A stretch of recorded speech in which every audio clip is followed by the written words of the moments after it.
একদিন আচার্য চাণক্য রাস্তা দিয়ে হেঁটে যাচ্ছিলেন আর দেখছেন তীরের ধারে চন্দ্রগুপ্ত বসে আছেন। চন্দ্রগুপ্ত শান্ত কিন্তু বিভ্রান্ত ছিলেন। আচার্য চাণক্য জিজ্ঞাসা করলেন, তুমি কি ভাবছো পুত্র? চন্দ্রগুপ্ত উত্তর দিলেন, গুরুদেব, সবকিছু নিজের মধ্যে রাখা কি ঠিক? মাঝে মাঝে আমার মনে হয় সবকিছু খুলে বললে আমি হালকা হব।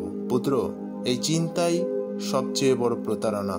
এই পৃথিবী তাদের ভেঙে দেয় যারা তাদের হৃদয়কে সবচেয়ে বেশি পবিত্র রাখে, কিন্তু যাদের জীব পাতলা তারা চিন্তা না করেই সবকিছু, প্রতিটি অনুভূতি, প্রতিটি পরিকল্পনা, প্রতিটি দুঃখ প্রকাশ করে। মনে রেখো, যেমন টাকা একটি সিঁদুরের মধ্যে আটকে রাখা হয়, তেমনই কিছু জিনিস আমাদের হৃদয়ে রাখা বুদ্ধিমানের কাজ। এইভাবে জীবন ধন্য হয়ে ওঠে। কথা বলা প্রত্যেক ক্ষমতার মধ্যে, কিন্তু চুপ থাকা একটি শিল্প, এবং যারা এটি আয়ত্ত করে তাদের ক্ষতি কেউ করতে পারে না। গভীর নিঃশ্বাস ফেলে আচার্য চাণক্য বললেন, আজ আমি তোমাকে 7টি জিনিস বলবো, যে যতই কাছে হোক না কেন তোমার কখনোই তাদের সাথে এগুলি ভাগ করা উচিত নয়। কারণ যদি এই জিনিসগুলি বেরিয়ে আসে, তাহলে পৃথিবী তোমার নিজের কথা দিয়ে তোমাকে পরাজিত করবে। তাহলে আমি তোমাকে 7টি গোপন কথা বলি, যদি তুমি সেগুলো গোপন রাখো তাহলে তোমার জীবনে কখনোই সমস্যা থাকবে না। প্রথমত, তোমার পারিবারিক সমস্যা কাউকে বলো না। আচার্য চাণক্য বলেছেন যে জীবনের প্রথম নীতি হলো তোমার পরিবারের সমস্যা কারোর সাথে শেয়ার করো না। ঝগড়া, মতবিরোধ অথবা ব্যক্তিগত কোনো অস্বস্তি হোক না কেন, ঘরের বাইরে তা প্রকাশ করো না। একবার একজন শিষ্য কাঁদতে কাঁদতে এসে বললেন, গুরুদেব, আমার বাড়িতে ঝগড়া হয়েছিল। আমার বাবা আমার মাকে চিৎকার করছিল আর আমার ভাই রাগ করে ঘর থেকে বেরিয়ে গেল। আমি আমার বন্ধুদের এই কথাগুলি বলেছিলাম। চাণক্য গম্ভীর স্বরে বললেন, বাছা, যখন তুমি তোমার পরিবারের ফাটল প্রকাশ করো, তখন মানুষ সেগুলো মেরামত করার পরিবর্তে সেগুলো আরো ফাটল বাড়িয়ে দেয়। মানুষ গল্প চায়, করুণা নয়। তারপর তিনি একটি গল্প বললেন। এক গ্রামে 2 ভাই প্রতিদিন ঝগড়া করত।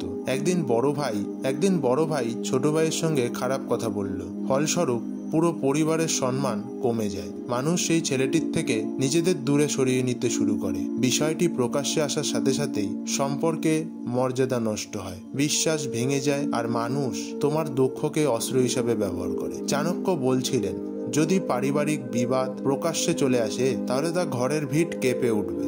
সম্পর্কগুলো যদি বাইরের লোকেদের সামনে প্রকাশ পায়, তাহলে মর্যাদা নষ্ট হবে। অতএব পরিস্থিতি যতই ভালো হোক না কেন, ভয়াবহ হোক না কেন, তোমার পারিবারিক বিষয়গুলি তোমার প্রিয়জনদের মধ্যেই সীমাবদ্ধ রাখো, কারণ বাইরের পৃথিবী ক্ষতে লবণ ছড়িয়ে দেবে, মলম নয়। তৃতীয়ত, তোমার উপার্জন বা সম্পদ কখনো প্রকাশ করো না। আচার্য চাণক্য গভীর স্বরে বলেছেন, অন্যদিকে একটি অত্যন্ত গুরুত্বপূর্ণ নীতি হলো তোমার আয়, তোমার সম্পদ অথবা তুমি যা কিছু উপার্জন করছো তা নিয়ে কখনোই গর্ব করো না। একসময় মগধের একজন রাজা গর্বের সাথেই তার ধনসম্পদ তার দরবারের সকলের সামনে প্রকাশ করছিলেন। তিনি সকলকে দেখালেন স্বর্ণমুদ্রা, মূল্যবান রত্ন এবং প্রচুর সম্পদে ভরা কক্ষ প্রদর্শন করালেন। মাত্র কয়েকদিনের মধ্যে কি ঘটে গেল? প্রতিবেশী এক রাজ্য আক্রমণ করে ধন লুট করলো। চাণক্য বললেন, তোমার সম্পদ যত বেশি লুকানো থাকবে তত বেশি নিরাপদ। তা জাহির করা মানে চোর এবং ঈর্ষান্বিত লোকেদের কাছে নিজেকে প্রকাশ করা। এরপর তিনি তার শিষ্যদের জিজ্ঞাসা করলেন, বৎসরা, তোমরা কি কখনো ধনীদের তাদের আসল সম্পদ সবার কাছে প্রকাশ করতে দেখেছো? না, কারণ তারা জানে যে যেখানে বেশি লোক জানে সেখানে প্রয়োজন, লোভ এবং সংকটও বৃদ্ধি পায়। যদি কেউ লক্ষ্য করে যে তুমি ভালো আয় করো, কেউ তোমাকে সাহায্য চাবে এবং তোমার কাছে আসবে, কেউ তোমাকে ছোট করার চেষ্টা করবে, কেউ ঘৃণা পোষণ করবে, কারণ তোমার কাছে এমন কিছু আছে যা তাদের নেই। চাণক্য স্পষ্টভাবে বলেছিলেন, ধনের সবচেয়ে বড় রক্ষক হলো এর গোপনতা। যদি সবাই তোমার সম্পদ সম্পর্কে সচেতন হয়, তাহলে মানুষ তোমাদের মনের শান্তি কেড়ে নেবে। অতএব তোমার উপার্জন গোপন রাখতে হবে, যাতে তোমার মন শান্ত এবং সুরক্ষিত থাকে, কারণ প্রদর্শিত সম্পদ হয় ডাকাতি অথবা হিংসার উৎস। তৃতীয়ত, তোমার ভবিষ্যৎ পরিকল্পনা গোপন রাখো। আচার্য চাণক্য তৃতীয় নীতি ব্যাখ্যা করে দিয়েছিলেন আর বলেছিলেন, বৎসরা, একটি পরিকল্পনা তোমার মনে মনেই থাকতে দাও যতক্ষণ না সম্পূর্ণ হয়। যারা তাদের প্রতিটি পদক্ষেপের পরিকল্পনা মনে রাখে, যারা আগের থেকে ঘোষণা করেছিল, তারা প্রায়শই গন্তব্য পৌঁছানোর আগেই পথ ভুলে যায়। চাণক্য তক্ষশিলার গুরুকুলে বসে থাকা শিষ্যদের একটি উদাহরণ দিয়েছিলেন। একবার একটি ঘটনা ঘটেছিল। একজন ব্যক্তি ভেবেছিলেন যে তিনি শহরে মশলার একটি বড় দোকান খুলবেন। তিনি তার সমস্ত আত্মীয় স্বজন, বন্ধু বান্ধব এবং প্রতিবেশীদের আগের থেকে এই কথাটি বলেছিলেন। পরের সপ্তাহে একজন চালাক ব্যক্তি এই সম্পর্কে জানতে পারে এবং এই জায়গায় একই রকমের একটি দোকান খুলে বসে আর ব্যবসা শুরু করে দেয়। ব্যবসায়ী যখন এসে এখানে পৌঁছালেন তখন আগের থেকেই দেরি হয়ে গিয়েছিল। চাণক্য বলেছিলেন, প্রতিটি ধারণাই একটি বীজ। যদি আপনি এটি বপনের আগেই সকলকে প্রকাশ করেন তাহলে কেউ গুঁড়ো করবে এবং ফেলে দেবে এবং ফলটি আপনার থেকে কেড়ে নেবে। পরিকল্পনার আসল শক্তি নিহিত থাকে নীরবতার মাধ্যমে। তিনি আরও বলেছিলেন, মনে রাখবেন, প্রস্তুতি দেখানোর সময় নয়, কাজ শেষ হওয়ার পরেই কাজ বলুন। যাত্রা চলাকালীন চুপ থাকুন। আপনার উদ্দেশ্য, দিক নির্দেশনা এবং পরবর্তী পদক্ষেপগুলি সবাই আপনার নিজস্ব। এগুলি প্রকাশ করে আপনি নিজের ওপর অপ্রয়োজনীয় বোঝা এবং সমালোচনা আনেন। আজকের পৃথিবীতেও এই নীতি প্রযোজ্য। আপনি যদি নতুন কিছু শুরু করতে চান, মনে মনে পরিকল্পনা রাখতে চান, ব্যবসা শুরু করতে চান অথবা চাকরি পরিবর্তন করতে চান, তাহলে আপনি কাজটি সম্পূর্ণ না হওয়া পর্যন্ত কাউকে বলবেন না, কারণ এই পৃথিবী পরিকল্পনাটি রক্ষা করবে না বা ব্যর্থতায় দায় বহন করবে না। চতুর্থ, কাউকে তোমার দুর্বলতা বলো না। আচার্য চাণক্য গম্ভীর স্বরে বলেছেন, বৎসগণ, যেদিন তুমি তোমার দুর্বলতা অন্য কাউকে প্রকাশ করবে সেদিনই তুমি পরাজিত হবে আর সবাই তোমার উপর প্রথম পদক্ষেপ নেবে। একদিন তক্ষশিলার গুরুকুলের একজন শিষ্য জিজ্ঞাসা করেছিলেন, গুরুদেব, যদি আমাদের কাছের কাউকে আমাদের ব্যথা, ভয় বা দুর্বলতার কথা বলি তাহলে কি তা আমাদের বোঝাতে পারবে না? চাণক্য হেসে বললেন, আমাদের নিজস্ব লোকেরা প্রায়শই আমাদের সাথে থাকে যতক্ষণ না তোমাদের শক্তি তাদের উপকার করে, কিন্তু তোমার দুর্বলতা প্রকাশ পাওয়ার সাথে সাথেই সেই একই লোকেরা হয় মুখ ফিরিয়ে নেবে অথবা পিছন থেকে তোমাকে আক্রমণ করবে। তিনি একটি গল্প বললেন। একজন যোদ্ধা ছিলেন যিনি তীরকে ভয় পেতেন। তিনি তার নিকটতম সঙ্গীকে বলেছিলেন, যদি যুদ্ধের তীর উঠতে শুরু করে আমাকে পিছনে ঠেলে দাও, আমি ভয় পাই। কিছু সময় পরেই সেই যোদ্ধা শত্রুর মুখোমুখি হয় এবং প্রথম তীরটি সেই যোদ্ধার দিকে নির্দেশ করা হয়, কারণ তিনি জানতেন কোথায় আঘাত করতে হবে। সেই যোদ্ধা যুদ্ধ ছাড়াই পড়ে যান।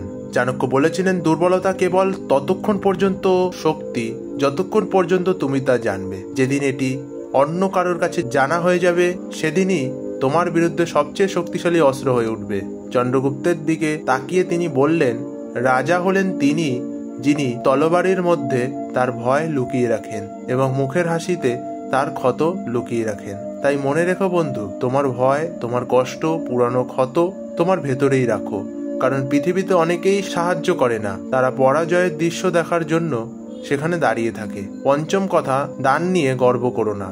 আচার্য চাণক্য হেসে বললেন, পুত্রগণ, জীব দিয়ে যে দক্ষ সম্পর্কের কথা বলা হয় তা পূর্ণ নয়, বরং অহংকারের প্রদর্শন। গুরুকুলে বসে থাকা শিষ্যরা গুরুদেবকে জিজ্ঞাসা করলেন, আমরা যদি কোনো দরিদ্র ব্যক্তিকে সাহায্য করি, ক্ষুধার্ত ব্যক্তিকে খাবার দিই বা কোনো ছাত্রকে শিক্ষার জন্য সাহায্য করি, তাহলে কি এই সম্পর্ক ভুল হবে? চাণক্য শান্তভাবে বললেন, যখন তুমি দান করো এবং তারপর তা প্রকাশ করো তখন তার সাহায্যের অংশ হয়ে থাকে না, এটি তোমার গর্ব বৃদ্ধির একটি উপায় হয়ে ওঠে। চন্দ্রগুপ্তকে উদ্দেশ্য করে তিনি বললেন, একবার একজন রাজা তার দরবারে ঘোষণা করলেন, আমি এই বছর ব্রাহ্মণদের 100টি গরু দান করছি। লোকেরা করতালি দিল, কিন্তু সেই রাতেই একজন বৃদ্ধ ব্রাহ্মণ স্বপ্নে এসে বললেন, মহারাজ, তুমি যা দান করছো তা প্রকাশ্যে আনার কারণে পুণ্যবান হয়নি। দান তখনই ফলশ্রুত হবে যতক্ষণ গোপনে রাখা হবে। চাণক্য স্পষ্টভাবে বললেন, ডান হাতে দেওয়ার দান আরো বেশি বড় হয় যদি তা বাম হাতে জানা যায়। তারপর তিনি এটি সূত্র ভাগ করে নিয়ে বললেন, দান হলো এমন একটি প্রদীপ যা অন্ধকারে জ্বলে, কেউ দেখুক বা না দেখুক তার আলো একদিন ফিরে আসবেই। তাই আমার বন্ধু, তুমি যদি সত্যিই কাউকে সাহায্য করে থাকো তাহলে পৃথিবীকে তা বলার দরকার নেই। যা সত্যিকারের হৃদয় থেকে দেওয়া হয় তা সর্বোচ্চ স্তরে পৌঁছায়, বাকি সবকিছুই কেবল একটি প্রদর্শনী। ষষ্ঠম, কখনো অপমান এবং পরাজয়ের গল্প বলো না। শোনো না, আচার্য চাণক্য তার শিষ্যদের দিকে তাকিয়ে গভীর কিছু বললেন। বৎসগণ, জীবনের কোনো না কোনো সময়েই সবাই হেরে যায়, তারা অপমান ভোগ করে, কিন্তু সেই পরাজয়কে পুনরুজ্জীবিত করার নিজের ক্ষত খোঁড়ার মতো। তিনি চন্দ্রগুপ্তের দিকে তাকিয়ে বললেন, একজন যোদ্ধা যুদ্ধে পরাজিত হওয়ার মুখোমুখি তিনি প্রতিটি গ্রামে গিয়ে বলেছিলেন, আমি হেরেছি, আমার সাথে বিশ্বাসঘাতকতা করা হয়েছিল, আমার সাথে অন্যায় করা হয়েছিল। কিছু লোক সহানুভূতি প্রকাশ করেছিল, কিন্তু বেশিরভাগই তাকে নিয়ে মজা করেছিল। এবং যখন তিনি আবার যুদ্ধে নেমেছিলেন তখন সবাই ইতিমধ্যেই তার পরাজয় দেখার অপেক্ষা করছিল। চাণক্য বলেছিলেন, যদি তুমি কখনো অপমান ভোগ করতে থাকো তাহলে তা তোমার শক্তিতে পরিণত করো। শেখো, কিন্তু ঢোলের মতন বাজাও না। পৃথিবী চালাক, তোমার কষ্টের জন্য কাঁদবে না, বরং তা মনে রেখো। তিনি একটি সূত্র উপস্থাপন করলে, অপমান মনে রেখো না, এটিকে তোমার ভেতরে শক্তিতে পরিণত করো। যখন তুমি তোমার কষ্ট জনসাধারণের সামনে আনবে, তখন যারা তোমার প্রতি ইতিমধ্যেই ঈর্ষান্বিত তোমার বিরুদ্ধে তা ব্যবহার করে। আর মনে রেখো, পৃথিবী তখনই বিশ্বাস করে যখন তুমি তোমার শক্তি প্রদর্শন করো, যখন তুমি তোমার ভাঙনে গল্প বলো না। তাই আমার ভাই, যদি তুমি কখনো হেরে যাও তাহলে পৃথিবীকে বলো না আমি হেরে গেছি, নিজেকে বলো এমন তোমাকে আরো শক্তিশালী হয়ে দাঁড়াতে হবে। একজন সত্যিকারের বিজয়ী হলেন তিনি, যিনি পড়ে যাওয়ার পরেও এটি কখনো না বলে ফিরে আসেন। নীরবতা দিয়ে সবাইকে অবাক করে দাও। সপ্তম, রাগ, আসক্তি বা ব্যথার মতন আপনার অনুভূতিগুলি কখনো কারোর কাছে প্রকাশ করো না। আচার্য চাণক্য তার সমস্ত শিষ্যদের দিকে তাকিয়ে গম্ভীর স্বরে বললেন, একজন মানুষের সবচেয়ে বড় রহস্য হলো এবং যে সবচেয়ে কাছে তার মন খুলে দেয় সে প্রথমে ভেঙে পড়ে। তিনি বলেছিল, যখন তুমি কাঁদো, তুমি রেগে যাও অথবা আসক্তিতে আটকা পড়ে যাও এবং এই অনুভূতিগুলি অন্যদের সাথে ভাগ করে নাও, তখন মানুষ সহানুভূতির ওপর নির্ভর করে না। তারা চিন্তা করে যে তোমার দুর্বলতা কোথায় এবং তারা কিভাবে সেখান থেকে তোমাকে ভেঙে ফেলতে পারে। যার উপর তুমি রাগ করো, এই খবর তোমার শত্রুদের পৌঁছাতে পারে। যদি তুমি কাউকে বলো যে তুমি মোহে আচ্ছন্ন, তাহলে তারা এই আসক্তি ভাঙার চেষ্টা করবে। আবার যদি তুমি বলো কষ্ট প্রকাশ করো, তাহলে মানুষ সমাধান নয় বরং সুবিধা খুঁজবে। চাণক্য তখন ব্যাখ্যা করেছিলেন যে আবেগ টাকার মতন, যদি প্রকাশ হয় তাহলে মূল্য হ্রাস পায়, কিন্তু ভেতরে যা লুকিয়ে থাকে তা শক্তিতে পরিণত হয়। তিনি চন্দ্রগুপ্তকে বলেছিলেন, রাজা হলেন তিনি যিনি ভেতরের আগুনের মতন জ্বলেন কিন্তু বাইরের থেকে শীতল ছায়ার মতন দেখান। যাকে পৃথিবী বুঝতে পারে না তিনিই সবচেয়ে শক্তিশালী। আপনার হৃদয়ের কথা কেবল এমন একজনের সাথেই বলুন যিনি সত্যি নিঃস্বার্থ।